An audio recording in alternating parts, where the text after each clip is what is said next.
Hello everyone, this is TracerPixel128, and today we're going to take a look at this. This is my old computer. You probably may remember this from a few videos I did many years ago. This was my main system from 2014 to 2019 before I got my current system right there. And as you can see, it is covered in stickers. I love putting stickers on a lot of things. But today, I'm going to open this up and see what's inside. Taking the side panel off. Position the camera in. Grab a flashlight. Okay, so inside of here is the motherboard, which you can see it is pretty dusty. Here is the RAM is right here. It's got 32 gigabytes. It originally had 16. This is an XFX manufactured AMD Radeon RX, not RX, excuse me, R9 280X.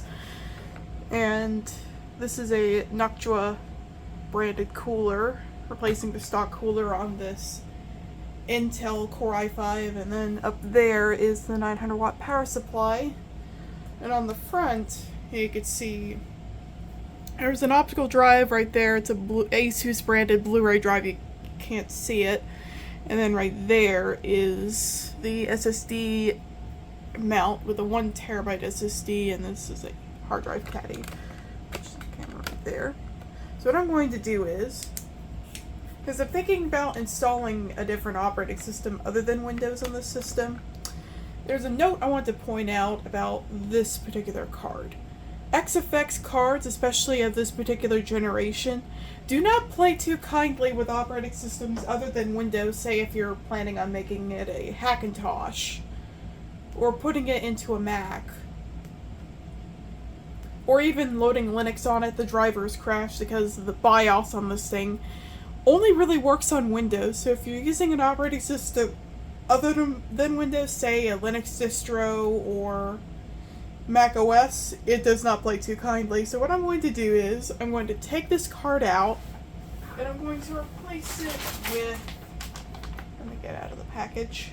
I'm going to take it out and replace it with this. This is an EVGA manufactured GeForce GTX 750 Ti. This is a mid-range card, but I think it would be a perfect replacement if I ever were to load something other than Windows on this machine, which I'm going to do in this video. But first, I'm going to unplug it.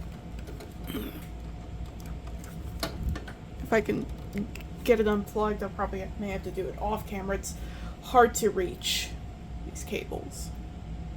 I just disconnected the power to it, and now I'm going to remove the screw.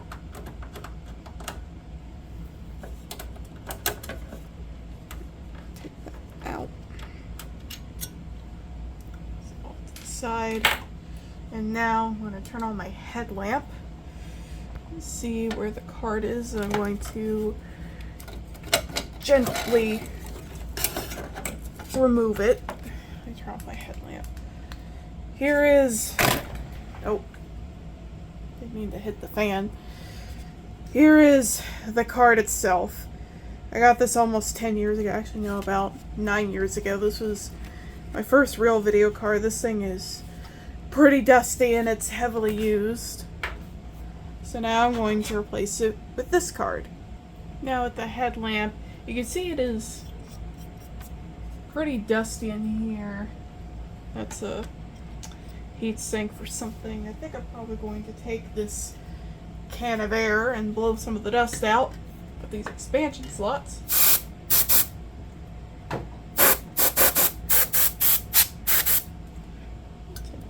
Piece of dust out. This thing may need like a full dusting and a deep clean, but it's as clean as I can get it for now. Ugh. Now I'm going to take the card and I'm going to line it up and slot it in. There we go. Make sure it's And all the way the little plastic piece is supposed to hold down on the PCI Express slot is gone. So what I'm going to do is I'm going to take this screw and I'm going to screw it in like so. Oh. If I can get it aligned right.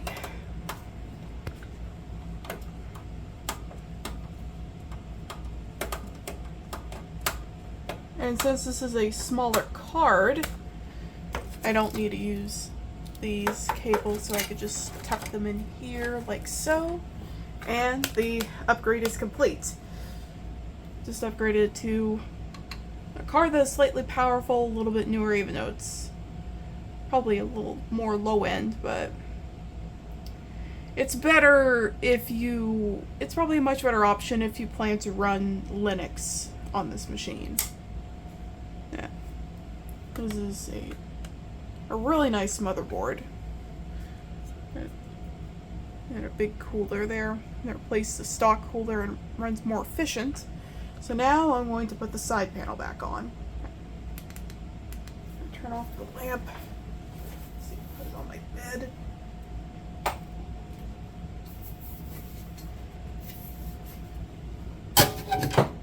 See if I can line it up right. Okay, come on.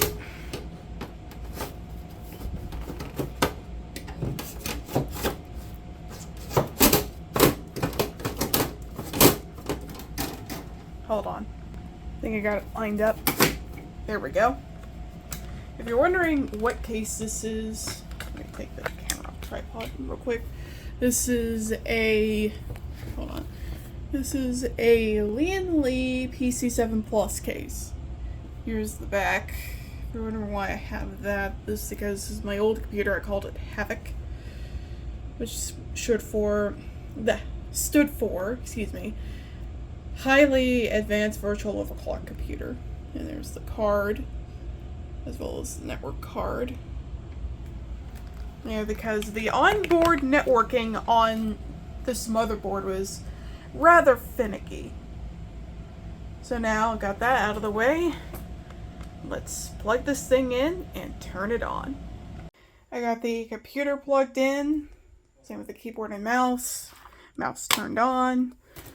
Monitor is turned on, and now let me put the camera back in the tripod.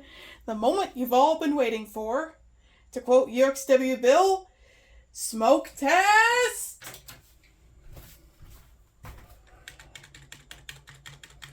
Let's get into the BIOS.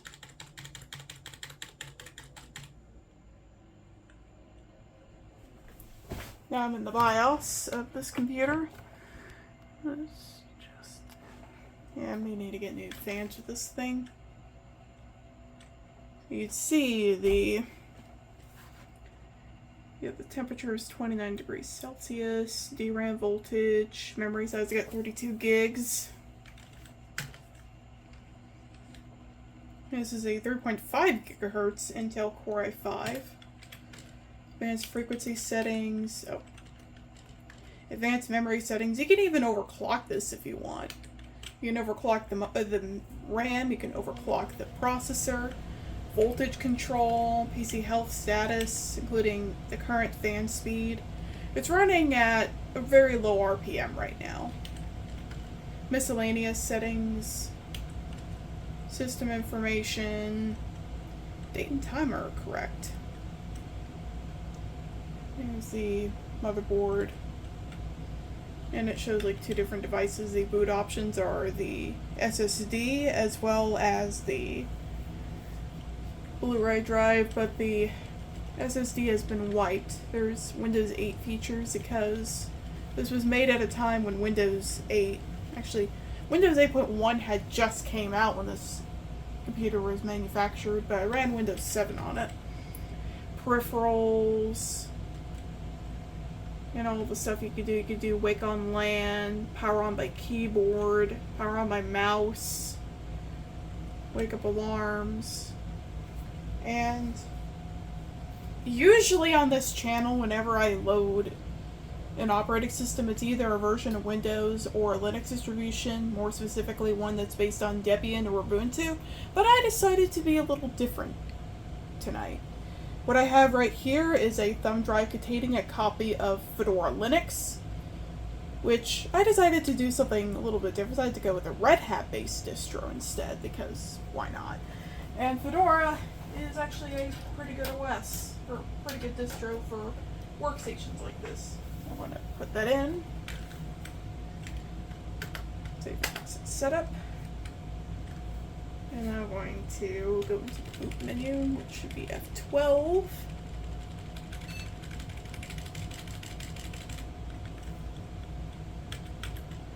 There we go. Oh.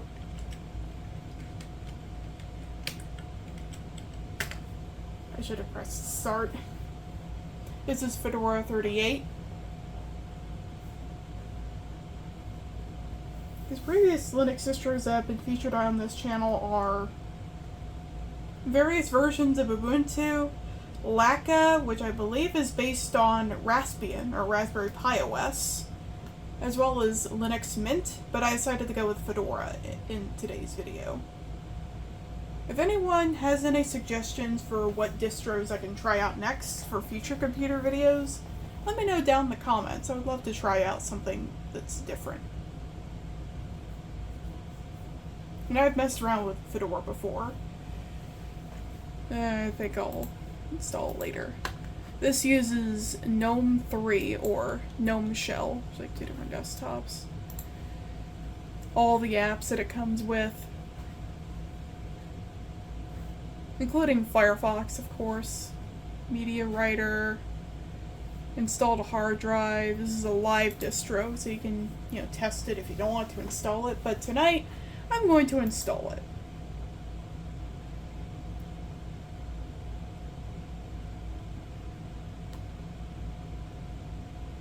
Because why not? Oh. No, just wait. I don't know why it's doing that. English, US. Automatic partitioning selected. And it automatically detects my keyboard because this is a US keyboard. I'm using this Dell keyboard that's been featured on the channel before. Time and date is correct because I'm in the Eastern time zone. Installation destination. Yeah, I'm going to click that.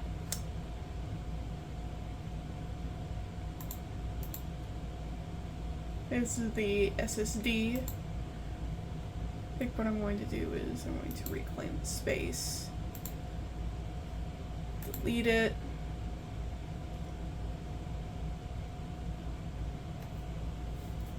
And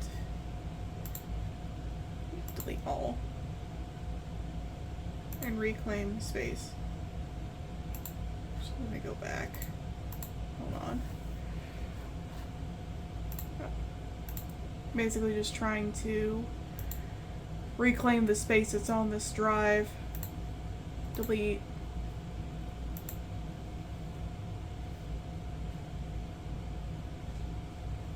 And reclaim it. There we go. I don't know why I did it twice, but just to make sure. I think they still have like all the old files because a little bit of history about this computer. After I upgraded to my current computer back in 2019, this ended up in the hands of my mother, who used it after my Asus Essentio, kind of stopped working. It was my uncle's, he gave it to me, it was my Linux box for a little bit, and then it became my mother's, and then she needed a much better computer, so that's why she ended up with my computer, and it sat for a long time, and then I got it back because she wasn't using it anymore, and now it's back in my hands, and I'm loading Linux on it because I feel like it. Windows 10 ran decently on it, but this thing, it needs a bath. It's dirty, it's very dusty, it's covered in a lot of old stickers I put on there years ago that I'm thinking about taking off except for the case badges, because I want to keep all those. The rest of the stickers I could take off. It's funny. I'm loading Fedora on a computer that's covered in Ubuntu stickers. Because I originally ran Ubuntu on this system. Why not? It was my go-to distro, but for a bit. But I usually just install it, to test out the hardware. A Linux distro of some kind. I always seem to go to Ubuntu, but whether if it's Ubuntu proper or flavor of it or different distros such as Fedora or even something different like Arch and its more consumer-friendly version, Manjaro. I did try to install Manjaro once on the Asus Essentia, which was my Linux box, and I kept getting a weird error. I don't know how that happened, but I guess I wanted to try something else. Oh yeah.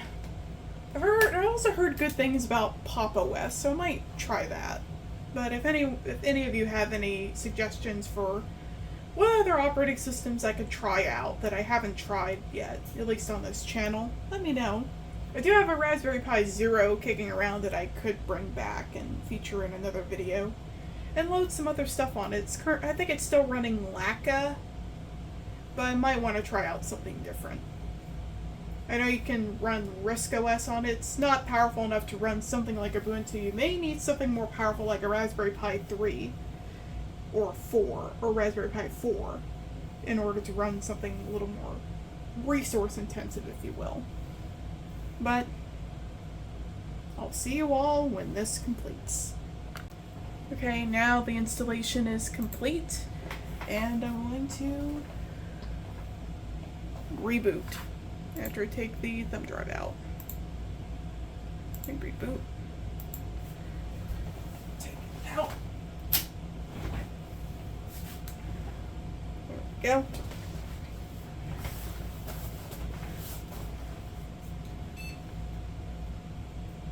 I love how it beeps. Welcome to Grub.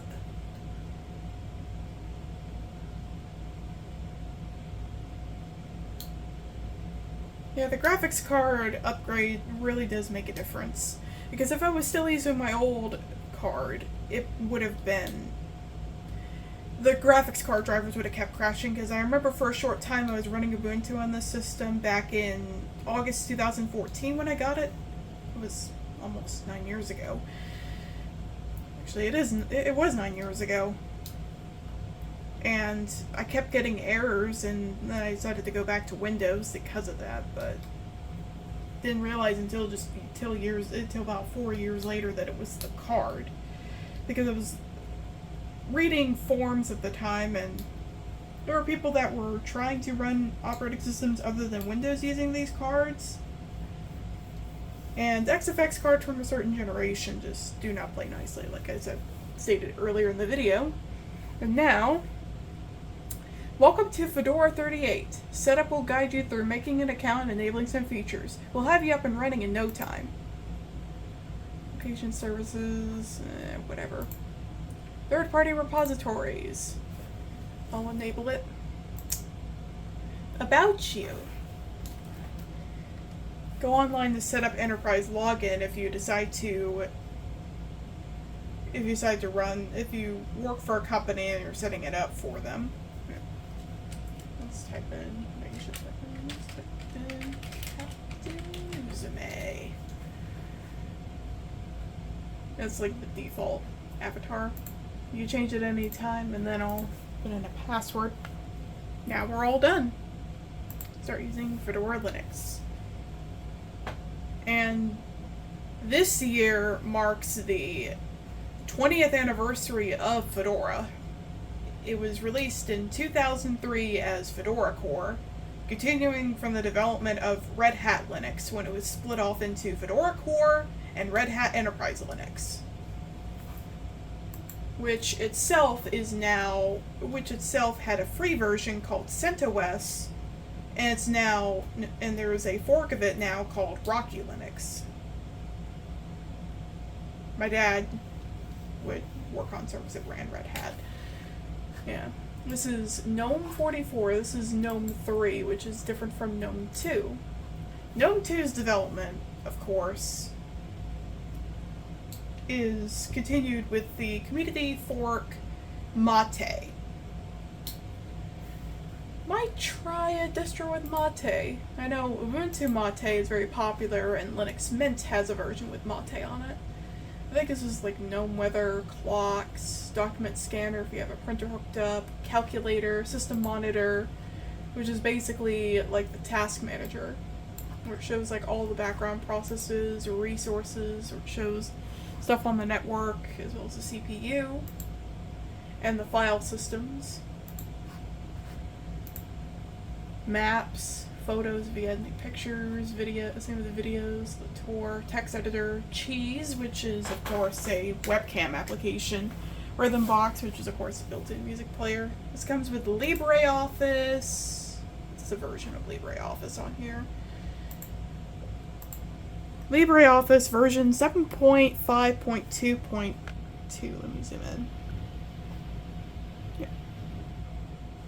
This is LibreOffice version 7.5. I'm old enough to remember when Linux distros used to come with OpenOffice. Up until around 2011 or so, when after Oracle bought Sun and they sold it off to Apache. And the developers behind it, of course, created LibreOffice. Probably the best office suite out there, in my opinion. And some of the other utilities, Connection, which is internet, disk usage analyzer, which shows how much space you have available in your home folder. Image viewer, document viewer, character map, fonts, logs, problem reporting, and of course this is the disk utility. It shows the Blu-ray drive as well as the 1 terabyte SSD. Boxes. Oh, I think I know what this is. Boxes is, of course, an application where you run virtual machines. If I recall correctly, it's a graphical front end for QEMU, which you can easily emulate x86 based machines. You can run versions of Windows and Linux on it. That's basically, it's like, oh yeah, I know what it is. But these are basically just all the standard apps. I think I'm going to open up LibreOffice Writer and do a test document.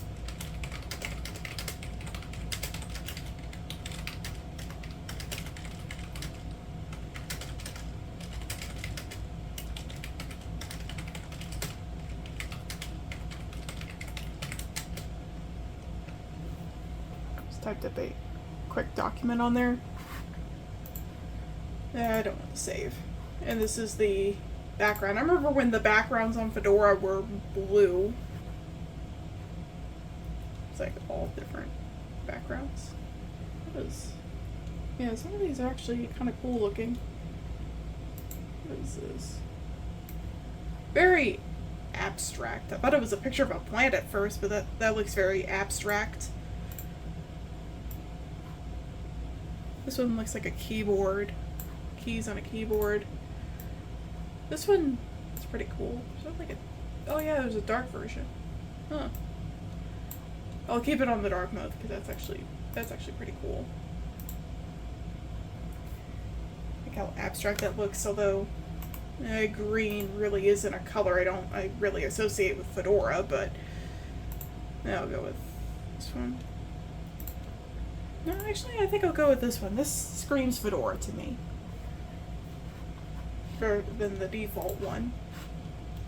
And it carries over to like different desktops, so you can say if you want to have calculator open, and then another window you can have